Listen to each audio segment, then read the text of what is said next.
लोकसभा चुनाव 2024 को लेकर सभी पार्टियों में गर्माहट आ चुकी है।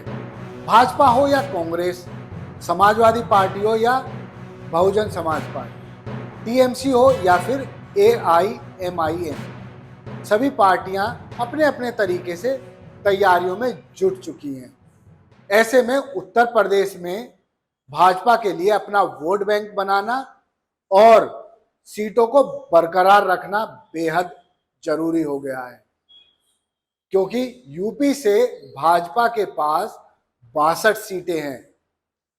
कुल यूपी में 80 सीटें हैं। आप इससे अंदाजा लगा लीजिए कि भाजपा वाकई यूपी में मजबूत स्थिति में है। यूपी की सबसे हाईटेक सीट यानी गौतम बुद्ध नगर इस वक्त सबसे ज्यादा चर्चाओं में है, जहां से डॉक्टर महेश शर्मा पूर्व केंद्रीय मंत्री सांसद हैं। आखिर यह सीट क्यों चर्चाओं में है और यहां इस वक्त क्या क्या समीकरण बैठ रहे हैं, कौन नेता कौन ब्यूरोक्रेट इस सीट से चुनाव लड़ने के लिए अपने समीकरण बैठा रहे हैं।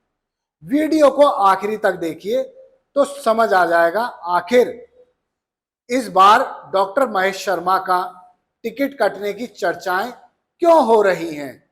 नमस्कार, मैं हूं मोहम्मद इमरान। डॉक्टर महेश शर्मा गौतम बुद्ध नगर से सांसद हैं। पार्टी जान चुकी है कि भाजपा के लिए जिस तरह से गाजियाबाद सेफ सीट है, ठीक उसी तरह गौतम बुद्ध नगर भी सेफ सीटों में से एक सीट हो चुकी है।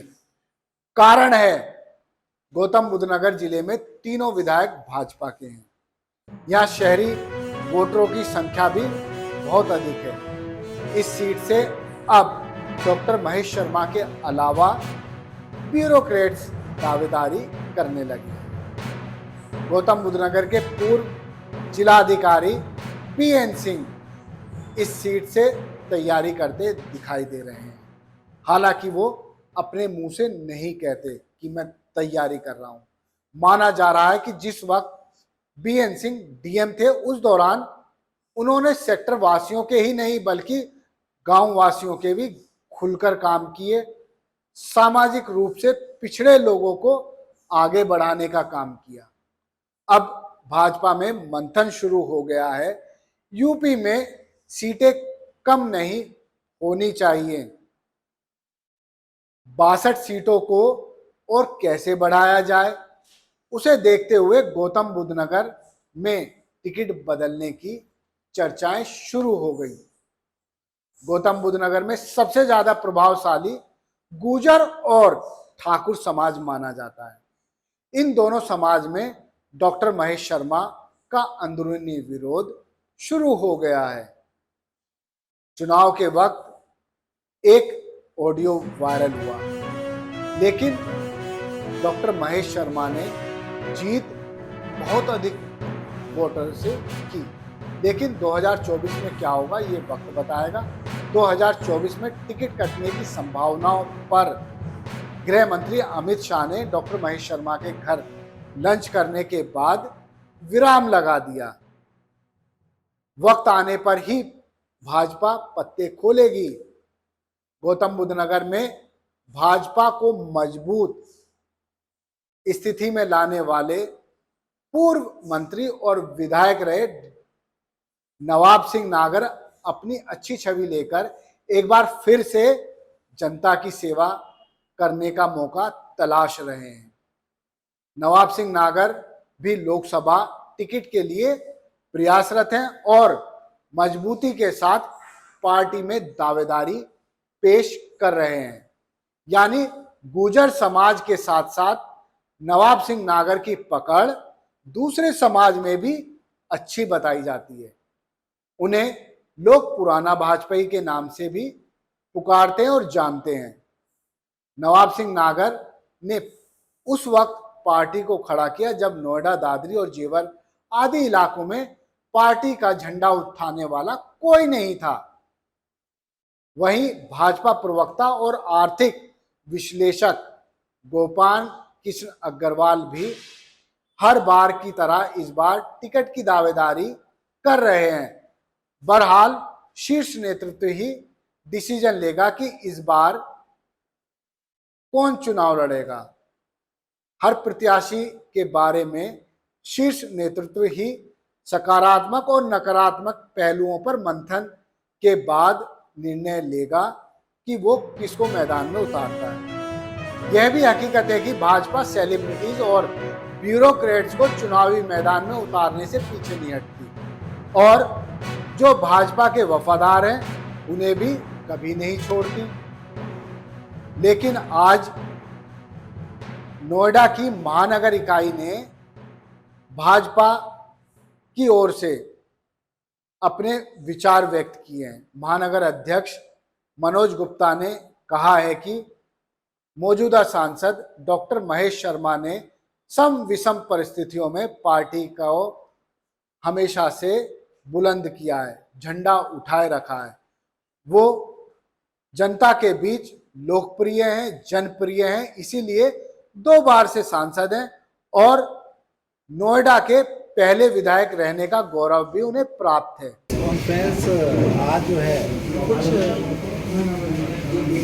कुछ चैनल या कुछ खबर लोग जो है ये फैला रहे हैं कि जैसे हमारे सांसद जी को बोला कि वो इंडिया से चुनाव लड़ेंगे, तो उसको दूर करने के लिए क्या है कि डॉक्टर साहब जो हमारे सांसद हैं, तो मैंने आपको प्रेस में कहा है कि मैं स्पष्ट कर देना चाहता हूँ कि लोकसभा प्रत्याशी चुनने का अधिकार हमारे राष्ट्रीय नेतृत्व है और जो राष्ट्रीय नेतृत्व का आदेश होता है उसी के अनुसार संगठन कार्य करता है।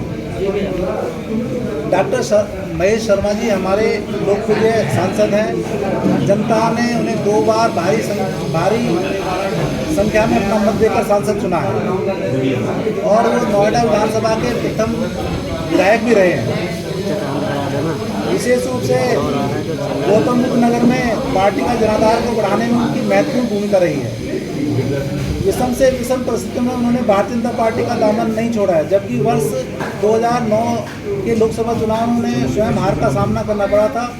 हार भी उनके हौसले पस्त नहीं कर पाई और उन्होंने निरंतर पार्टी के सच्चे सिपाही के रूप में कार्य कर रहे हैं। तो उसी को मैं दूर करते हुए कि कुछ लोग भ्रांति फैला रहे हैं कि वो उनकी बात इंडिया से जो नया बना है कंपेयर कर रहे हैं, तो ऐसा जो गलत प्रचार किया जा रहा है। आप लोग सिरे से खारिज कर रहे हैं, उनकी कोई बातचीत नहीं है?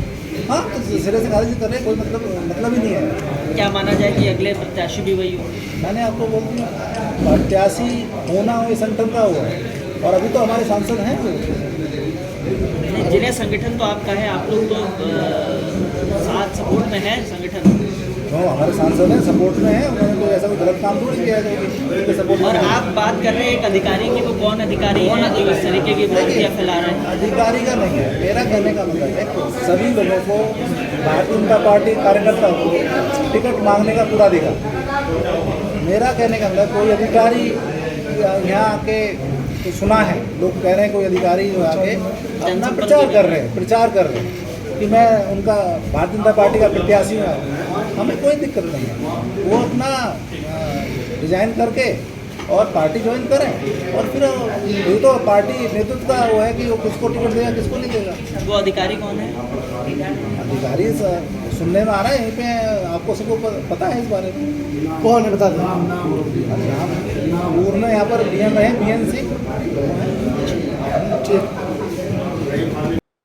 उन्होंने सीधे सीधे पूर्व DM BN सिंह पर निशाना साधा और कहा कि यदि उनको चुनाव लड़ना है तो वो इस्तीफा दें और पार्टी ज्वाइन कर लें, तभी वो दावेदारी कर सकते हैं।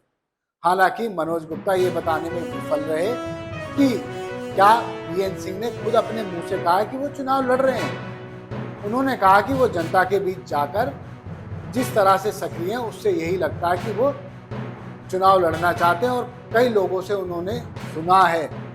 समझिए आप, BN सिंह ने नहीं कहा, उन्होंने कई लोगों से सुना है कि BN सिंह बता रहे हैं कि वो भाजपा की ओर से प्रत्याशी होंगे। खैर, जो होना है वो होगा, लेकिन भाजपा उत्तर प्रदेश में अपनी मजबूत स्थिति को बिल्कुल भी कमजोरी में बदलना नहीं चाहती है। सर्वे हो रहा है और शीर्ष नेतृत्व ही तय करेगा कहां से कौन उम्मीदवार होगा, लेकिन कार्यकर्ताओं में चर्चा ये भी है कि जो भी उम्मीदवार हैं वो मोदी जी के नाम पर ही जीतते हैं, उनकी अपनी कोई क्रेडिबिलिटी नहीं है। इसलिए जो भी शीर्ष नेतृत्व फाइनल करेगा वो उनके सिर माथे होगा और उसी को वो तन मन धन से चुनाव लड़ाएंगे। धन्यवाद। आप देखते रहिए जय हिंद जनाब। चैनल को लाइक और सब्सक्राइब करना ना भूलें। जय हिंद।